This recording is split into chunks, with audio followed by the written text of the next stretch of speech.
Welcome to Tree of Life's online service.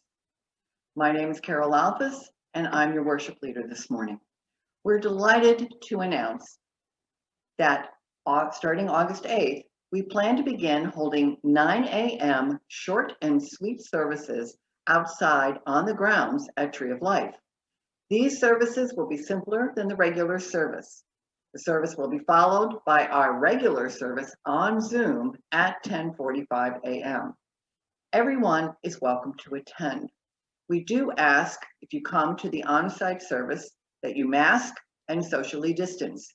Please bring your own chair or a blanket to sit on. We will not have chairs available. Reverend Jen will not have office hours for the next 2 weeks as she will be on vacation. She can still be reached by phone or text for emergency pastoral needs. We are offering social action and community service as our subject today for inquirers. Inquirers is our Get to Know You program for newcomers. We meet today at 12:15 using this same link. Don't worry, we'll give you a break between coffee hour and the session to get away from your screen. We will end no later than 1:15 p.m. This is an easy, no obligation way to learn more about Unitarian Universalism and the Tree of Life congregation. The church office will be open Tuesdays, 10 a.m. to 2 p.m. for on-site business. You are welcome to stop by during those hours, but please wear a mask when in the building, even if you are fully vaccinated. Women's Book Club will meet by Zoom to discuss Gilead by Marilyn Robinson on August 6th at 7 p.m. Zoom information is in the Happenings and Breeze events. Join the men's group every Thursday morning at 8 a.m. in the Double Yo Cafe on the Woodstock Square. We eat and talk until 9:30 or 10 a.m. Thank you for the generous support that members and friends of the congregation and members of the public in response to our recent urgent fundraising appeal. We had enough to supply both our Woodstock and distribution point at WarCorps and the Community Empowerment Shower Collaborative Services event at Willow Crystal Lake. We will continue to need a steady stream of contributions to keep with the increased demand, and we are also trying to build reserves so we can contribute to supplying hotel rooms in case of another cold weather emergency this winter. Monetary donations can be made to Luke by check with Compassion for Campers on the memo line, or donate using the link in the chat. We need a volunteer or two to help take notes for joys and concerns at our online services. If you're willing to write down what is shared and then email those notes to Karen Meyer in the office, let Karen know. For today's service, we're taking a special collection to benefit Flaming Chalice International, which you will hear more about in the service. Please make your donation directly to Flaming Chalice International. We will post the information to do this in the chat. Be sure to comment or note your donation should be credited to Mirth and Dignity and the Tree of Life UU congregation. We, of course, always welcome your donations to this congregation and will post donation information in the chart for that too. And finally, we want to get to know you and answer your questions. If you are new to Tree of Life, we hope you will fill out the visitor online card that will be posted in the chat. Feel free to introduce yourself during joys and concerns. We invite you to join us for coffee hour breakouts after the services, and especially invite you to inquirers.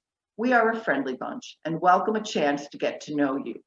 We welcome all who have joined us this morning, and so begin our service. We are excited to share a very special service with you this morning. It was created by Liz James and the UU Hysterical Society in collaboration with Flaming Chalice International. Due to some recording differences, we suggest you turn your volume all the way up, and we hope you will enjoy this service.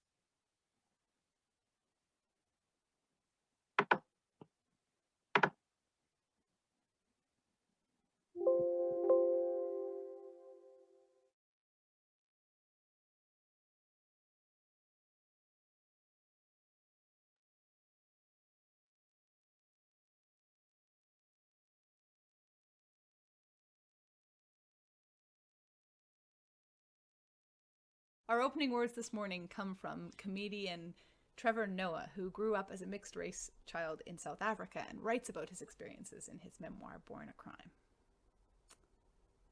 People always lecture the poor. Take responsibility for yourself. Make something of yourself. But with what raw materials are the poor to make something of themselves? People love to say, give a man a fish, he'll eat for a day. Teach a man to fish, he'll eat for a lifetime. What they don't say is, and it would be nice if you gave him a fishing rod. That's the part of the analogy that's missing.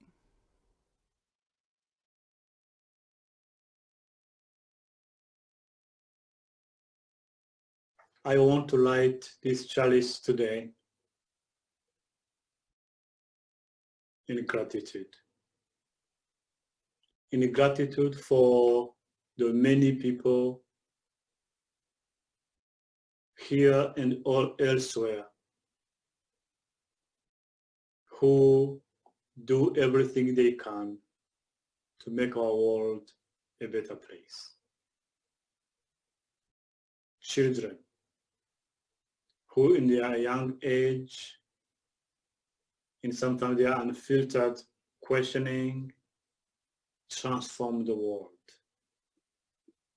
Let's be grateful for all of those. I also like this chalice in hope. Hope that things will be made different, improved by all our efforts, so that our sadness will not remain the same. Though our longing for peace may continue to move us towards a more peaceful world, a more equitable world, a more just world.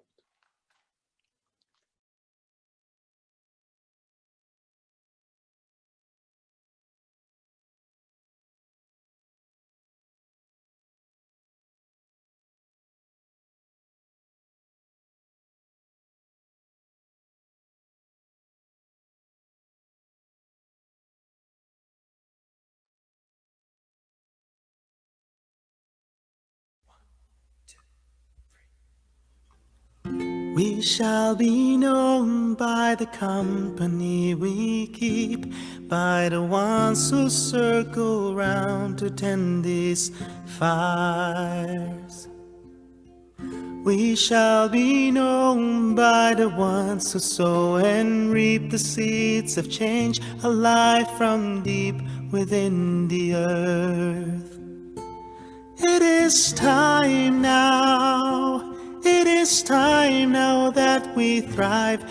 It is time we'll lead ourselves into the well.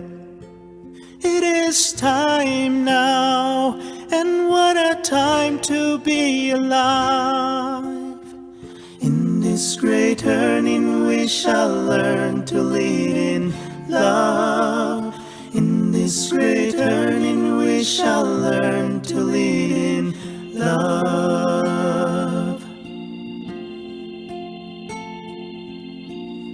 We shall be known by the company we keep, by the ones who circle round to tend these fires.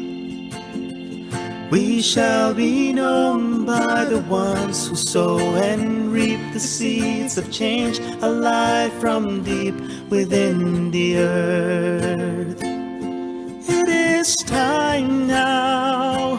It is time now that we thrive. It is time we lead ourselves into the well.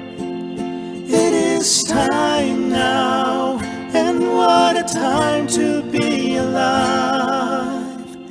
In this great turning we shall learn to lead in love. In this great turning we shall learn to lead in love.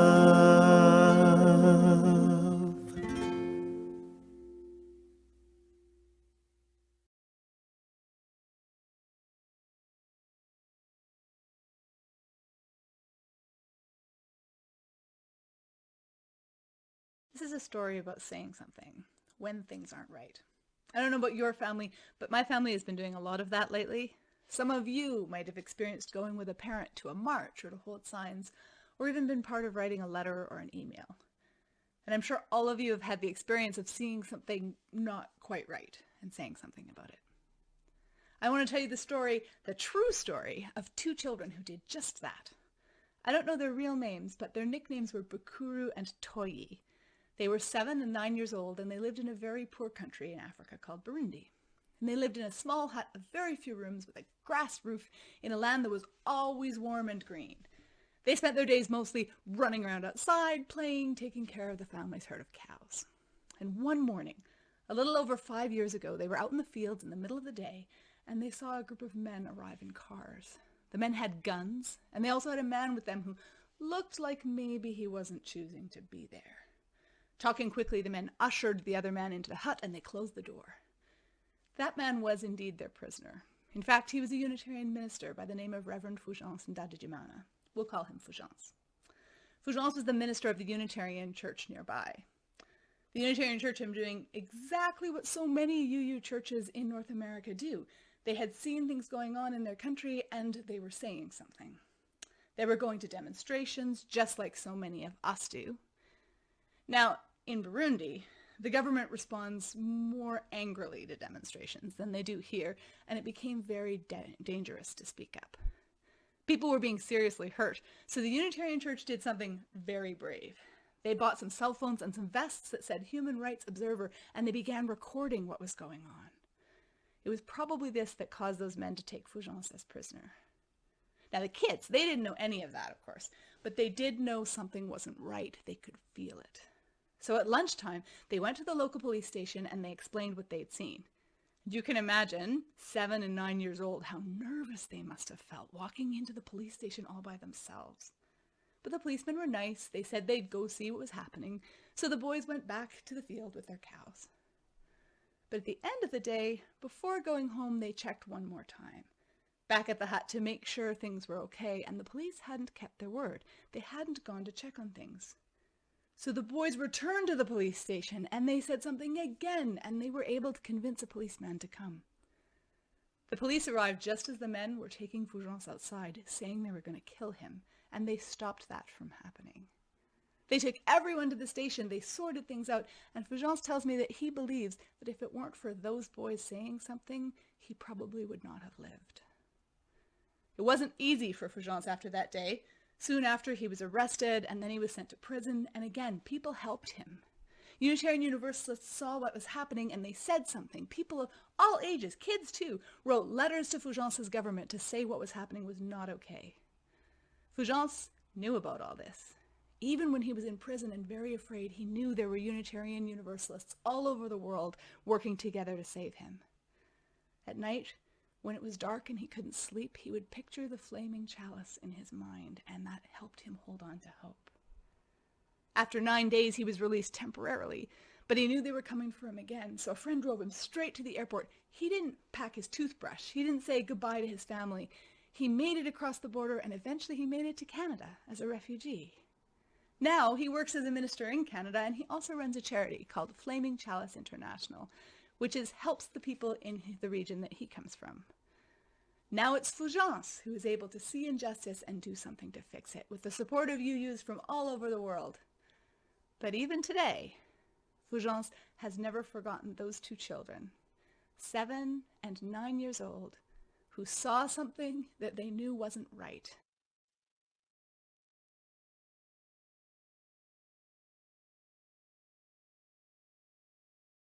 When my friend Chalice was joining our congregation in Saskatoon about 10 years ago, I was one of the committee members charged with orienting him to our congregation. Chalice grew up in Masai in Kenya. He grew up exactly as many generations of Masai before him did. No English, no reading, no writing, no electricity, unlimited exercise, time with friends, fresh air, sunshine. In early adulthood, he fell in love with a Canadian who was visiting, and they had a family, and that's how he came to be in a church in the snowy depths of Canada, where he and I became friends. I remember at the newcomer member dinner, he was joining our church, and I was showing him the chart of how our church works. It had, the board and the president and the voting and the committee on ministry, all the stuff. And I showed him this very complex chart because I felt it was important that he be well informed about our governance. And he looked carefully at the chart for a long time. He listened to my explanation, and then he shook his head. He said, "Nope." I said, "Really? This is how we make decisions?" And he said, "No. Usually the mothers make the decisions while you are watching the children and talking. I have seen it." And I said, "Yeah, but there's also this."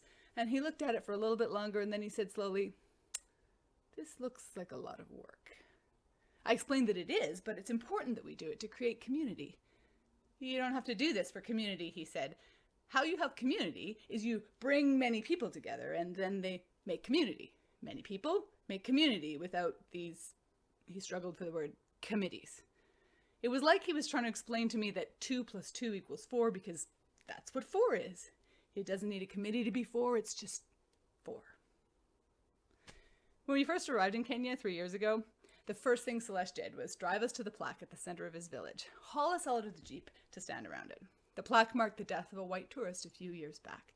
We read it. It was in English. It told the story of a man waking up in the early hours of the morning, heading out for a walk, and being mauled by a wild elephant. The plaque, as I read it, was about the danger of African elephants. Celeste saw the cause of death a little differently, and he explained to me, "This man had a Masai guard, like you have a Masai guard. This man did not listen to his Masai guard and went for a short walk by himself, and an elephant killed him. When Muzungu people do not listen to their Masai guard, they die right away." Muzungu is the word they used for white people, and it really came in handy for me. Every time I couldn't see something like a nest of birds 3 feet away from my face that the guide was pointing to, I'd point to my eyes and I would go, "Muzungu." And every time I did something silly, I'd use the word Muzungu, and they'd all shrug like, "What are you gonna do?" Being Muzungu meant being under constant supervision in case I decided to pet a snake or cuddle a lion cub or something like that. Muzungu could not be left unattended except in their tent with a tour guide standing outside to make sure they didn't do something crazy like wake up early and go for a walk by themselves. I often wondered about my Masai guard, who followed me everywhere, carrying this spear that to my eyes was basically a pointy stick. His job was to protect me from lions, and he was paid reasonably well for it, reasonably well for a no-lion day, because I couldn't shake the feeling that if a lion did approach, his wages would no longer be sufficient for the task. I asked Celeste about this. "How do we know he wouldn't run away?" I said. Celeste looked at me like I had a cabbage for a head. "You were under his protection," he answered. "Yeah, but he doesn't know me or care about me, so why would he?" "He's Masai," Celeste answered. "You're under his protection." There was a pause, and then Celeste repeated, "He's Masai," as though this should explain it all.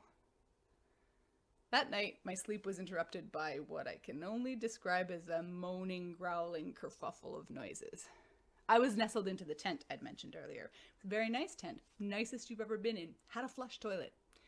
Was, though, still made of canvas. Thicker canvas than in Canada, sure, but not lion-level thick. Not even scissors-level thick. I tried to tell myself if I was in the tent, the lion would have no idea I was there. That required a lot of mental discipline to keep believing. And it wasn't just the lions that had arrived. Some other creature was out there, some new African creature I'd never heard before, making this terrified, mysterious, bleating, moaning sound, and there were the sounds of men, several men, yelling to each other in the local language, and I lay perfectly still, with the dark inside the canvas walls so absolute it felt like a washcloth covering my face, and I swallowed my terror.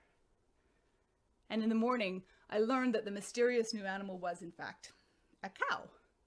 I've never heard cows being afraid. Turns out when cows are afraid for their lives, they don't say moo moo like in the old MacDonald song. Afraid cows don't sound like moo moo, much like humans afraid for their lives don't sound like, "Hi there, pleased to meet you."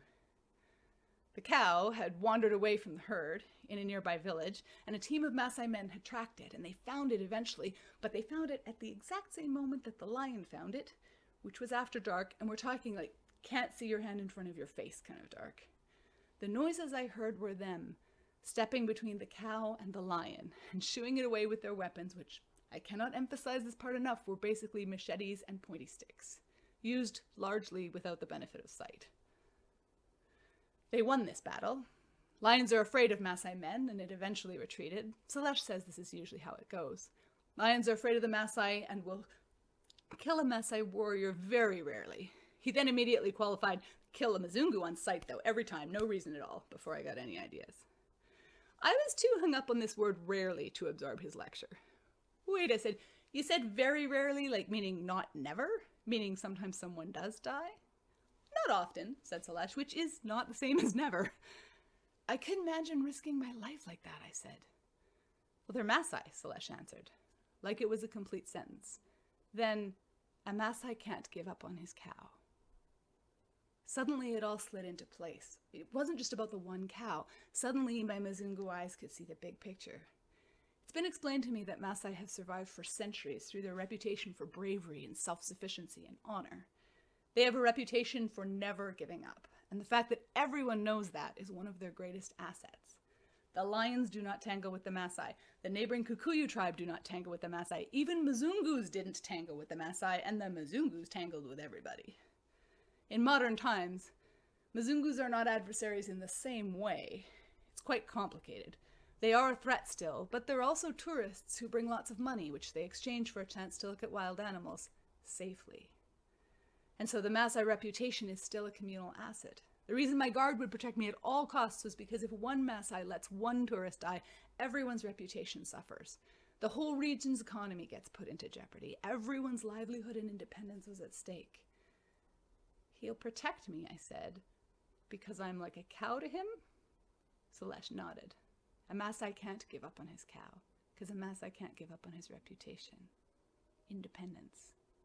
His Masai identity is how generations of his people have survived. My Muzungu eyes were improving. But I felt a cold knot forming in my stomach because I wasn't there as a tourist on safari. I wasn't there for the animals. I was there working on behalf of the Altumo Well Project. The Altumo Well Project began in my home community, raising money for a well in Celeste's village. Over time, the well had grown into a garden and a community center, and there was a budding relationship between the two communities. And I was here as a part of that relationship to talk to the Masai about some challenges to their way of life. In recent years, the Kenyan government had divided the land and deeded it to individual Masai. So the Masai couldn't move to chase the rainy season anymore. This was taking a toll on the livestock, half of which had died in the last year. Also, without the regular wars with the Kikuyu, the Masai population was growing, and finite land can't sustain a large population on a livestock-based diet. Add to that the challenges of global warming, which were huge for the Masai and hitting them really hard. And it was clear that the outside world was finally reaching the Masai, and they needed help in adapting to it. It had sounded really simple back home in Saskatoon. As the saying goes, give a man a fish, you feed him for a day. Teach a man to fish, you feed him for a lifetime. I was here to tell the Masai that they needed new skills and guide them in their transformation. When the task was in front of me, though, it felt totally different.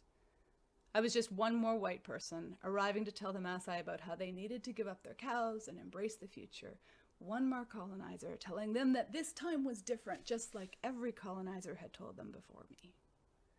I was going to say this like I was some kind of expert, shadowed by a Masai guard who had to follow me to keep me from trying to stick a green mamba in my mouth or some other idiotic thing.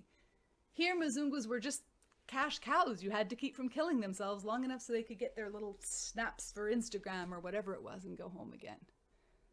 Teach them to fish. What kind of arrogance was that?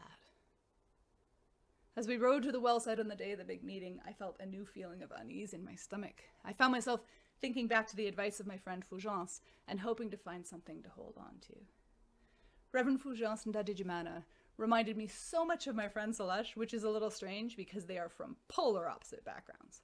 Fulgence went to boarding school, had a degree, lived in the city, worked for not-profits in addition to running his church on the side, as I talked about in the story for all ages. He went on to found the Unitarian Church in Burundi, later a UU not-for-profit in Canada, so he grew up at the center of colonialism. Celeste grew up in one of the last pockets of successful resistance to it. Even though they were very different, the three of us met anyways for a meeting before my trip. Fulgence brought all kinds of experience in not-for-profits and community development, working with groups from many regions of Africa. And Celeste brought in-depth knowledge of the Masai and all his relationships within the region. And I brought, well, I was the president of Altumo at the time, And I knew a lot about committee structures. Robert's Rules, great with Robert's Rules. There are not many statements you can make about the entire continent of Africa that are true all over, but not a fan of Robert's Rules might be one of them. So I mostly listened. And the meeting that unfolded was nothing like I was used to. Fulgence asked question after question, detailed things about everything from how the Masai chose whose hut was built where to the ratio of goats to cows. He frequently expressed admiration for the Masai, whose spirit is admired all over Africa, but he mostly just listened. And at the end, when Celeste asked for advice, Fulgence said, the Masai have always solved their own problems. The most important thing is for the Masai to continue to believe that they can solve their own problems. The most important thing is to listen and help as you are asked to help in only the ways that you are asked to help. I thought about this during the Jeep ride. I thought about this as the women filed in for our meeting, as I cooed at babies and sipped at tea and offered granola bars from my bag. I observed that every woman arriving put 10 shillings in the coffer, and it was 20 if you were late. I asked questions through my translator. I learned that husbands take the money if the women try to save up individually, so they have an investment club where they pool tiny amounts to buy one big thing, like a goat for one woman or school fees for another. They each take turns according to their need and their situation. It was easy to do, as Fulgence has said, to express admiration for the ingenuity and the perseverance of these women. It was hard, though, to bring the conversation around to the subject of cows. Especially because even with my Muzungu eyes, I could not escape the clear fact that I wasn't the person to teach these women to fish. I could see the big picture that the cow thing wasn't going to work, but I was coming face to face with my own incompetence in their world, and I had no illusions anymore that I had a better alternative to offer. An older woman took a breath to speak. The cows, she told me, aren't working. There are too many people, there's not enough land or water, the herds are dying. It's not going to work for very much longer to live this way. Of course they already knew. Of course. They were living in the middle of it. We try to sell things at the market, the woman continued, but we have to borrow what we sell, and that's very expensive as a way to run a store. We know how to make honey, and the resorts are willing to buy it from us, but it costs money to make it sanitary for tourists and to package it properly. We need you to talk to the white mothers and ask them to help us. Of course they had a plan. They didn't need me to teach them how to fish. These women already knew how to fish, they just didn't have the fishing rods. The amounts for each project that the women were planning were in the hundreds of dollars. I wrote down their stories, I took their pictures, and I ran the simplest and easiest crowdfunding campaign of my life. The white mothers were moved by the story. Money poured in. We took the money, we used it to fund projects as a microloan, but with a cool catch. When the loan got paid back, it didn't get paid back to us, it got paid back to the community, and the council would decide who would borrow the money the next time and what it would be spent on. In this way, it could transform the whole village. But it transformed me too. I come from a family that prizes education, and when I was a kid, I was taught that I was pretty smart. I grew up in the 80s. I was told to finish my food because there were starving children in Africa, and I absorbed this idea that the reason they were starving was because they didn't know what we in North America knew. They didn't make as good decisions as we could because they needed education. Throwing that line of thinking away was one of the best decisions I ever made.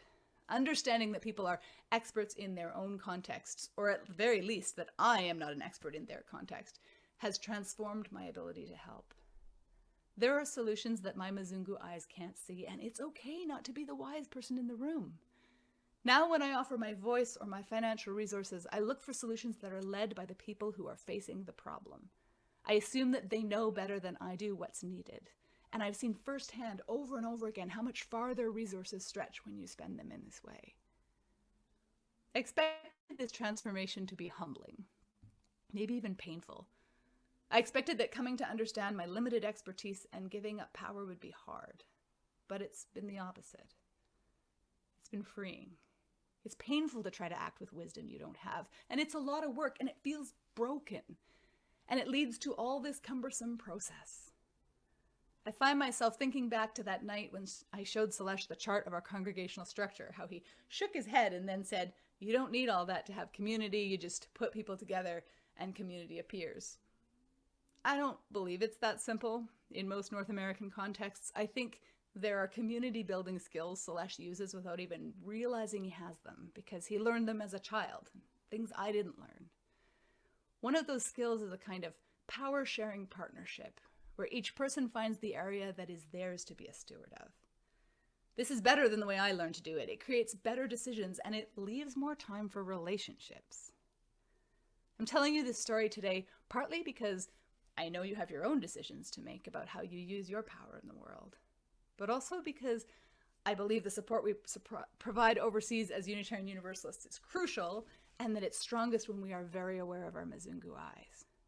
But the biggest reason is because I've used what I've learned from the Masai over and over again in my life here. Being aware of what I can't see. Offering my opinion on decisions only after I've asked myself if I'm the wisest person to speak on the issue, what I have to offer. And putting relationships before process. Above all, leaving space for the connections that are not as simple as Celeste made them sound, but a lot simpler than I made them look with my chart. The best part of realizing what you don't know, I found, is it allows space for you to learn and to form more honest connections, and to share power, and to keep processes down to only what is needed, leaving room to make a priority of human connection and a priority of building real community. My Muzungu eyes are improving.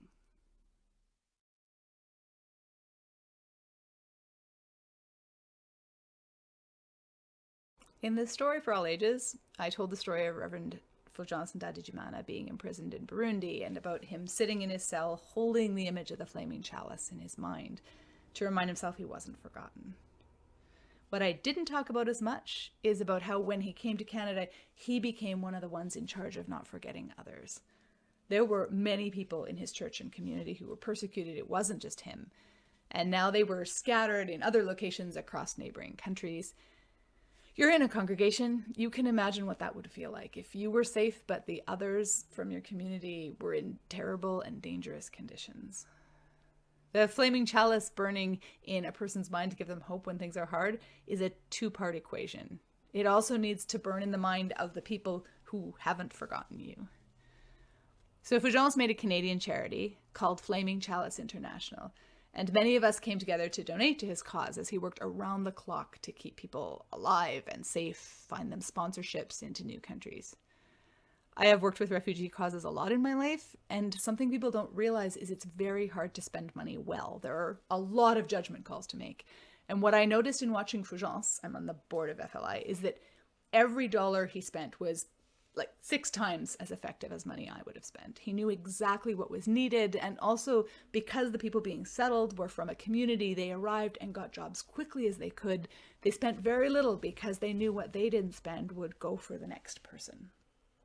I have gone to the work of making this service and bringing it to you because I have seen amazing things happen in this organization. Of all the money I have donated in my life, the money that has gone to Flaming Chalice International has been the money that has made the most difference. FLI no longer just does sponsorships. Sponsorship is, after all, not an ideal solution. People want to stay in their home communities, and the best projects focus on helping them thrive while doing just that. So FLI has moved into community development. That would be things similar to the projects I described in the sermon. Here again, Fulgence's experience with NGOs, as well as history of being a part of the communities that he's helping, has proved invaluable.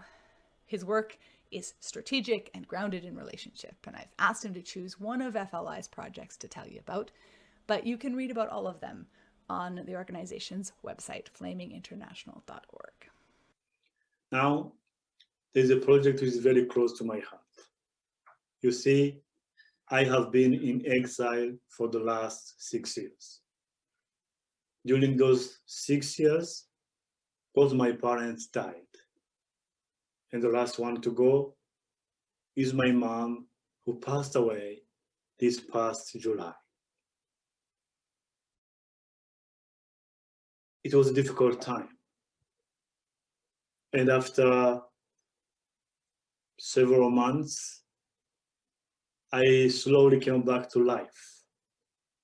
And I kept asking myself, what can I do to replace this sadness by a positive action.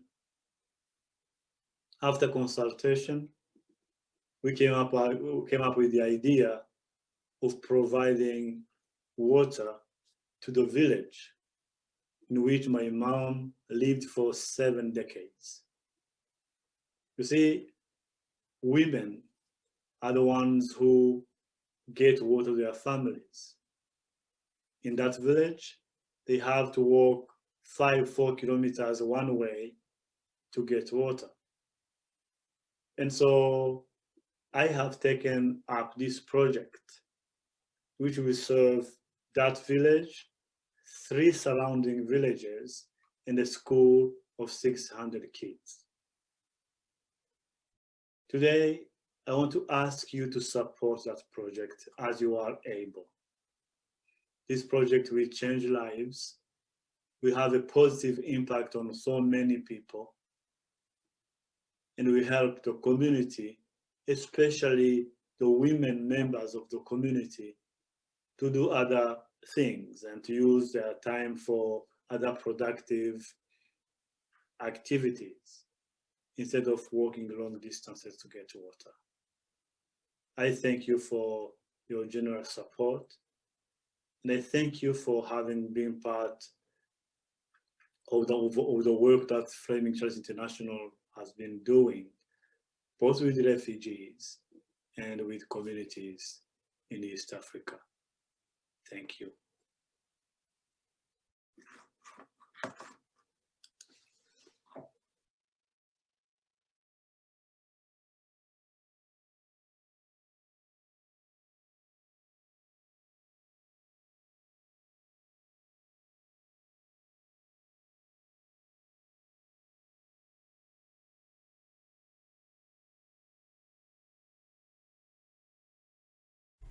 Hi, this is Reverend Joanna Lubkin coming to you from Boston, Massachusetts, with a song called There Are More Waters Rising by Saro, Lynch-Thomason. Let's learn it. I'll sing a line and invite you to sing it back at home. It goes like this. There are more waters rising, this I know, this I know. There are more waters rising, this I know. Let's do that. There are more waters rising, this I know, this I know. There are more waters rising, this I know. Good.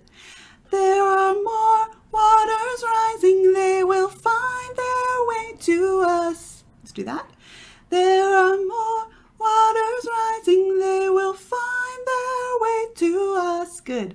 There are more waters rising, this I know, this I know. There are more waters rising, this I know. Just like the beginning. There are more waters rising, this I know, this I know. There are more waters rising, this I know. Good. The song repeats a bunch. You'll catch on, add harmonies, add some body percussion, tapping, snapping along. Okay, so let's sing. There are more. There are more waters rising, this I know, this I know. There are more waters rising, this I know. There are more waters rising, they will find their way to us. There are more waters rising, this I know, this I know. There are more waters rising, this I know. More fires burning. There are more fires burning, this I know, this I know. There are more fires burning, this I know. There are more fires burning, they will find their way to us. There are more fires burning, this I know, this I know. There are more fires burning, this I know. More people hungry. There are more people hungry, this I know, this I know. There are more people hungry, this I know. There are more people hungry, I will find my this I know, this I know. There are more people hungry, this I know. But you know what? We will wade through the waters. We will wade through the waters, this I know, this I know. We will wade through the waters, this I know. We will wade through the waters when they find their way to us. We will wade through the waters, this I know, this I know. We will wade through the waters, this I know. We will walk through the fires. We will walk through the fires, this I know, this I know. We will walk through the fires, this I know. We will walk through the fires when they find their way to us. We will walk through the fires, this I know, this I know. We will walk through the fires, this I know. We will break bread together. We will break bread together, this I know, this I know. We will break bread together, this I know.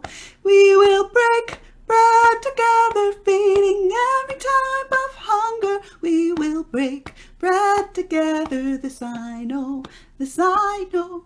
We will break bread together, this I know. We will wade through the waters, this I know, this I know. We will wade through the waters, this I know. Just that end again. We will wade through the waters, this I know, this I know. We will wade through the waters, this I know. One more time.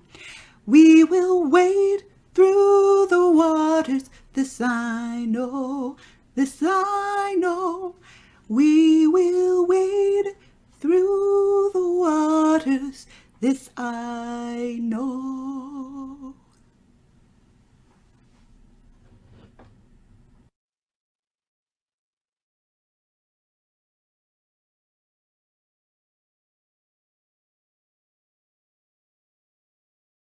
We extinguish this flame, but not the fire of our commitment, not the fire of our hope, not the fire of our gratitude.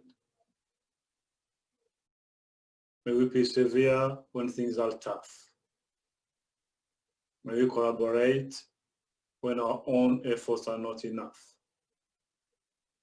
May we band together for a better world, for ourselves, for our children, and for the children of our children. Let's go forth in the world and continue our work of transformation that we are called to do.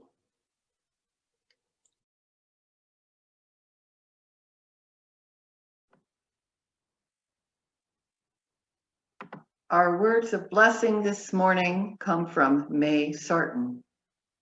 Help us to be always hopeful gardeners of the Spirit, who know that without darkness, nothing comes to birth, as without light, nothing flowers. Gentle people, go in peace.